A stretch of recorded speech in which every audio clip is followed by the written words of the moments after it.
to talk about the next truth, I really wanted to bring on board one of my best friends in town. The other best friend is sitting next to him, is Manoj Agrawal, but my best friend for the last 30 plus years, Neelkanth Mishra, onto the stage. He was All India rank 4 in computer science. So you imagine, the guy has come a long way since that nerdy, Neelkanth that we had. Being at Credit Suisse for 20 years before this, being a real Indophile, knowing India deep for the last 20 plus years. Now you're at Axis Bank, and also doing so much more. I mean, UIDAI chairman, albeit part-time, but member of the PM's Economic Advisory Council.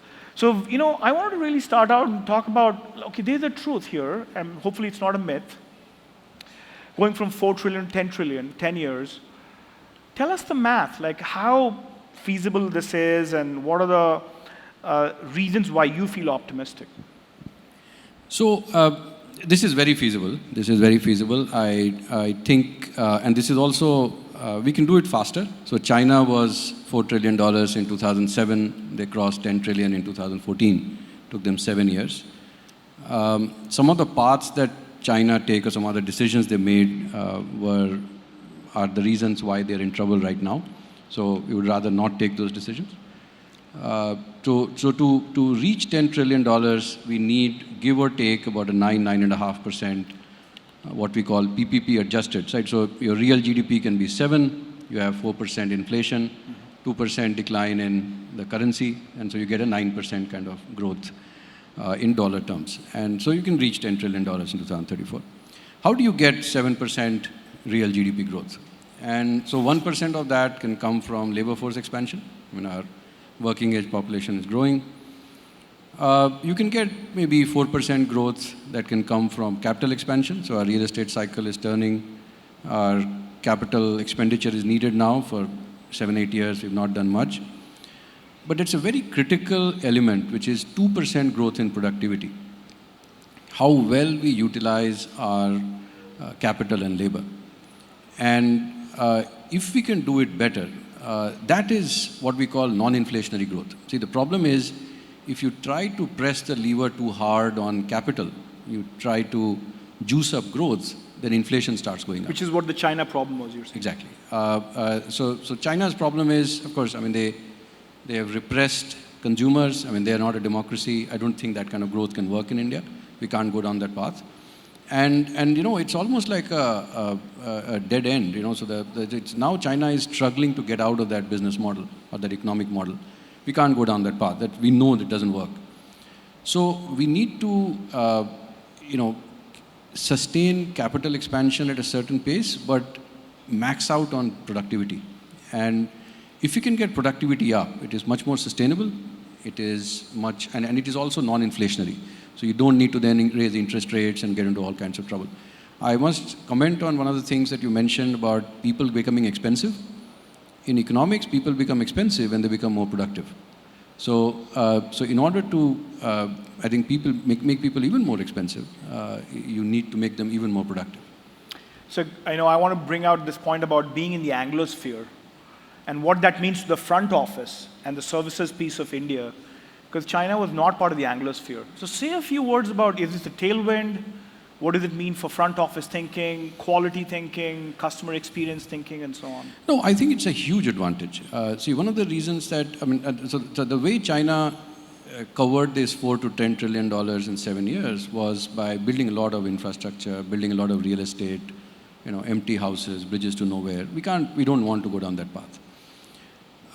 What India is doing, and they also did a lot of manufacturing. So even today, China's share of global exports keep rising. I like to say that they have capacity to make 50 million cars. The global demand for cars is 80. So they can, in theory, make 60% of the world's cars. So that's unsustainable. It's going to end in pain. What India benefits from, because we can speak English and people trust us. I think trust is very, very important, right? The people trust that if they give us IP, it's not going to get stolen. No one is going to arm twist them and say, we know what happened with ARM, right? That the CEO just went absconding, right? So Actually, explain to people what happened to ARM. I don't think everybody probably knows about ARM. So, And how does it relate to trust? yeah, so see the ARM, when the global M&A activity came to ARM, what they realized was that the ARM China CEO just wouldn't agree for the acquisition to happen. And ARM is a blueprint underneath all of NVIDIA, yes, all of next generation, Samsung, Apple, everybody. Exactly. And they were being backed. I mean, of course, this was seen as a rogue CEO. He just went absconding. And the reason was that I think that all that IP that already existed in China, he was being backed by the Chinese state. Now, if you have one or two incidents like that, then what you start seeing is that the global consulting firms now have separate LANs, separate local area networks for China and ex-China. There are venture capitalist firms, when they are doing certain types of deal pitches, they exclude the China partners, right? So we don't have that problem, and I hope we don't, right? And I don't think we will. And so what this gives us is a lot of, so global firms are very happy integrating India into their global workflows. And so the growth in global capability centers, the fact that the next generation of electric vehicles by Mercedes-Benz is getting designed in India, that Schlumberger does a lot of its global data processing in India. For global consulting firms, AI and machine learning expertise is being built in India. I think these are all signs that, and what this does, over and above the dollars and the jobs we get, is that it transfers expertise to India.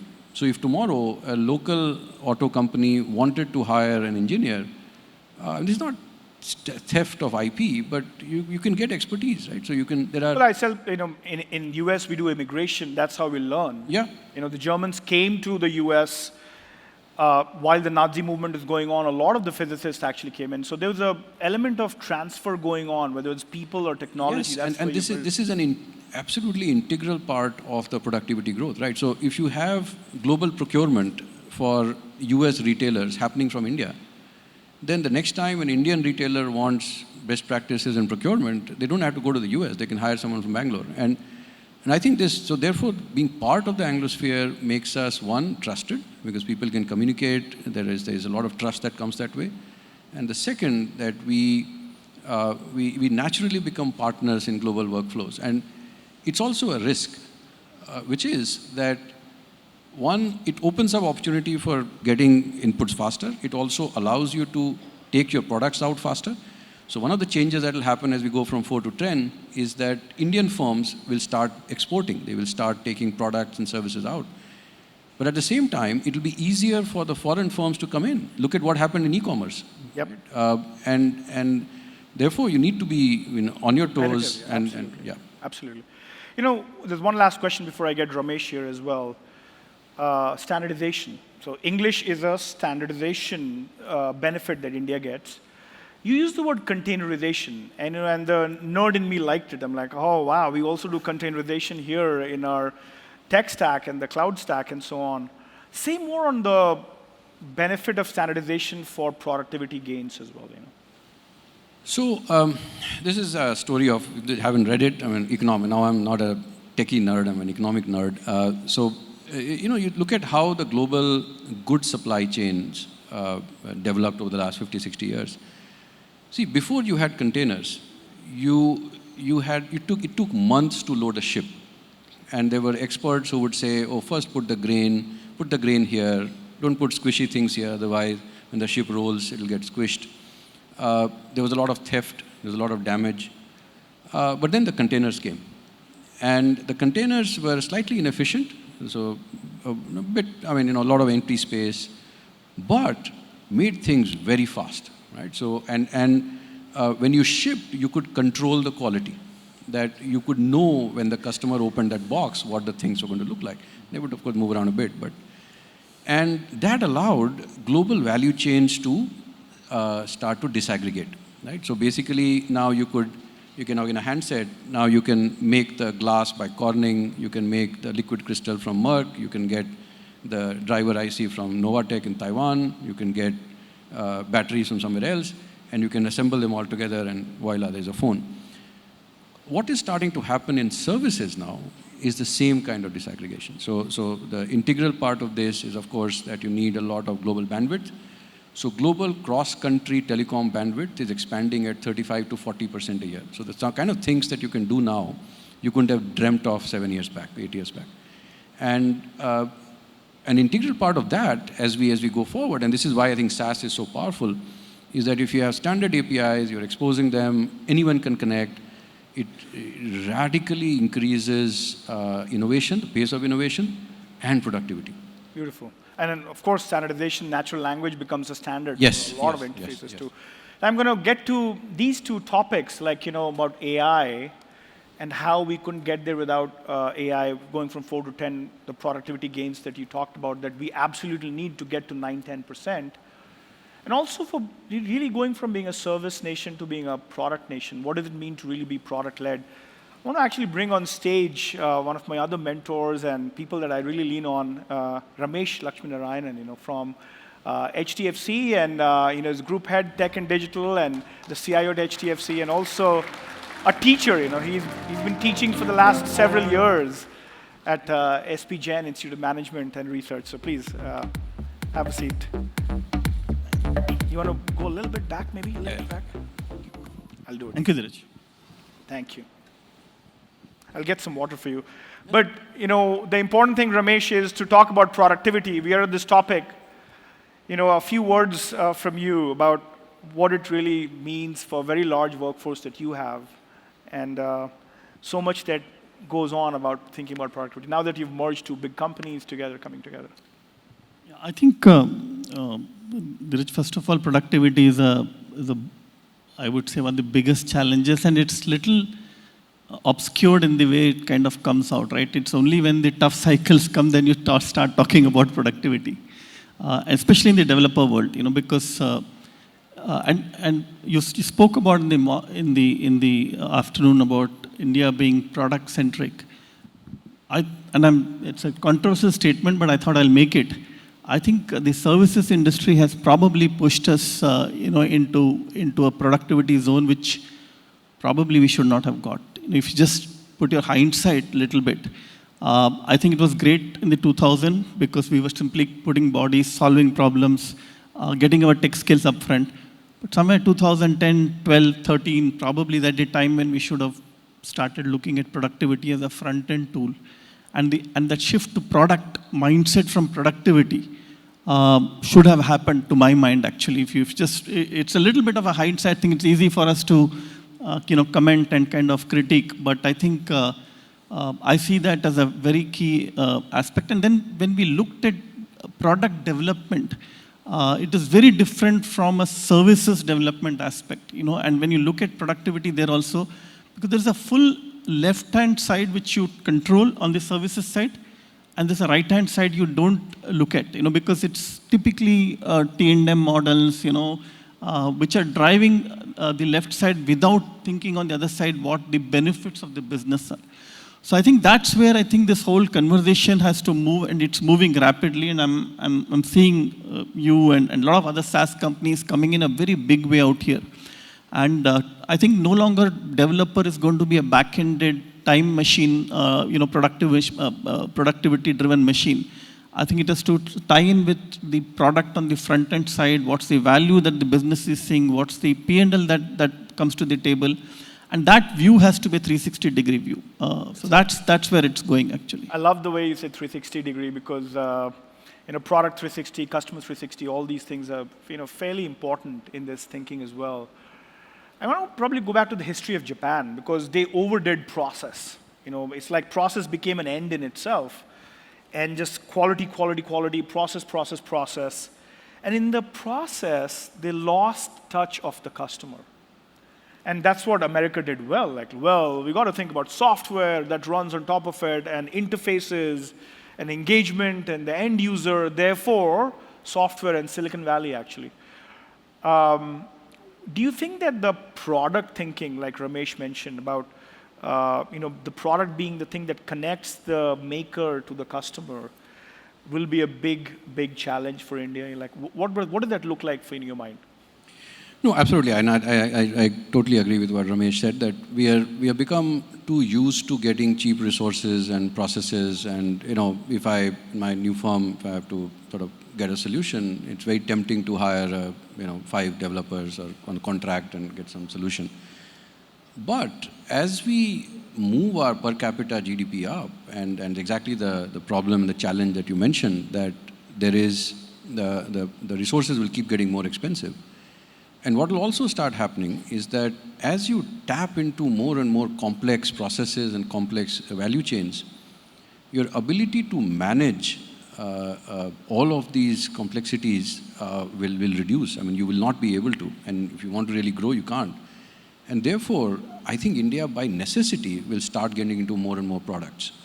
So the customers will start demanding consistency of experience over a long time, and also demand that I have to focus on my core. Because see, as one of the things that happens with specialization and productivity improvement is that you have to focus on what you do best, and you cannot be really solving 15 other problems.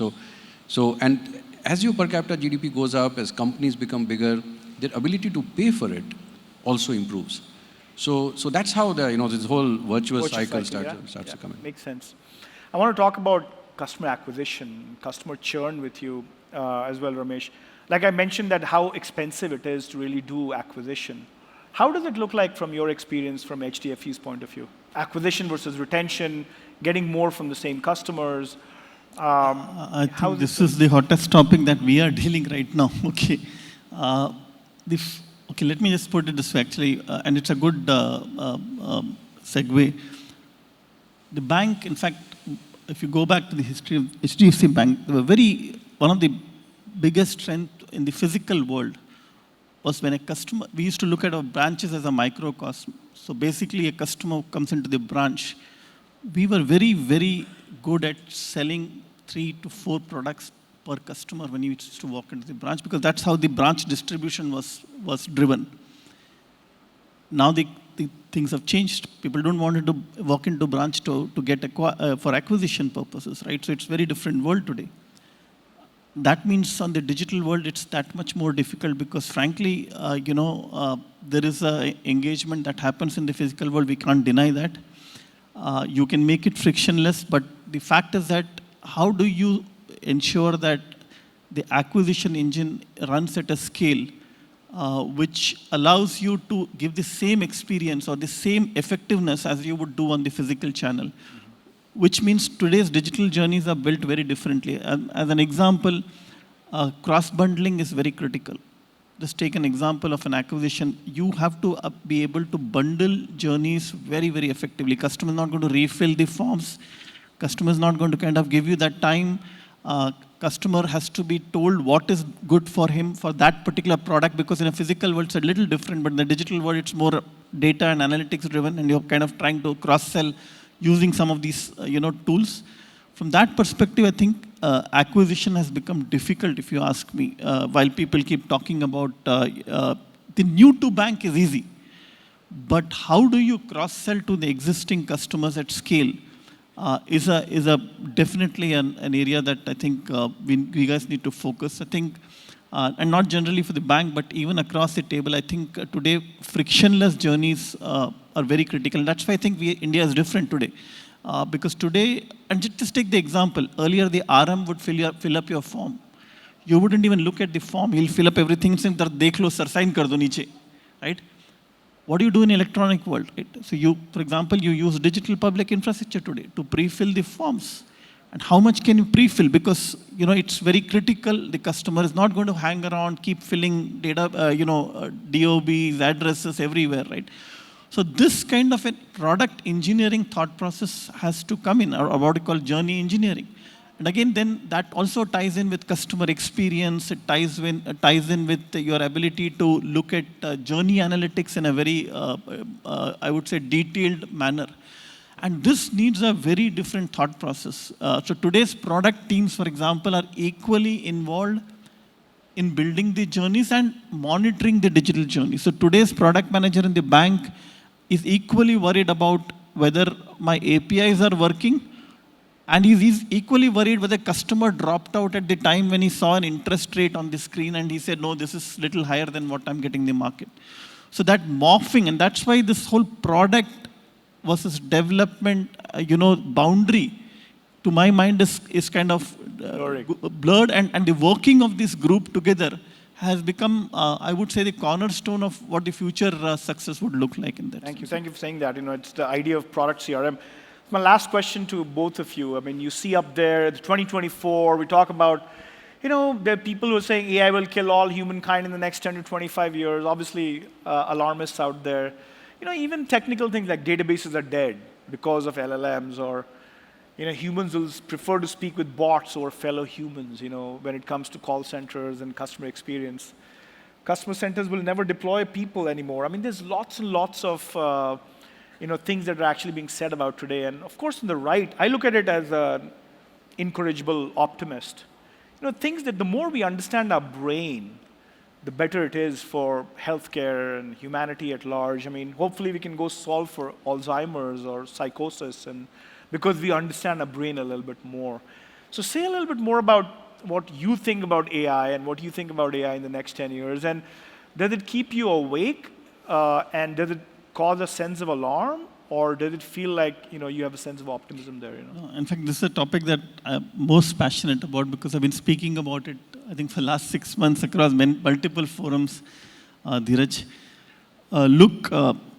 We all thought when computers came in India, right? I mean, just go back to 1980s. When the first computer was put by Rajiv Gandhi on the table, there was so much of pessimism saying this will take out the, workers out, this will, completely take out the jobs, blah, blah, blah. But standing today, where are you? You are probably at the powerhouse of a services industry.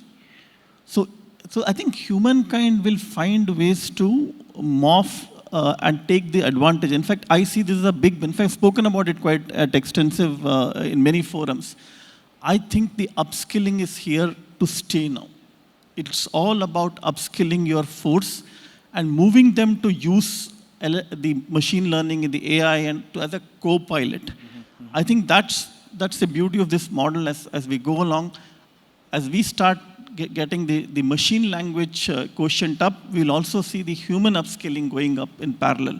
And that opens up immense opportunities. Sure, in the short run, maybe couple of years this will happen because we don't know how to balance in this period, right? I mean, everybody will react to it.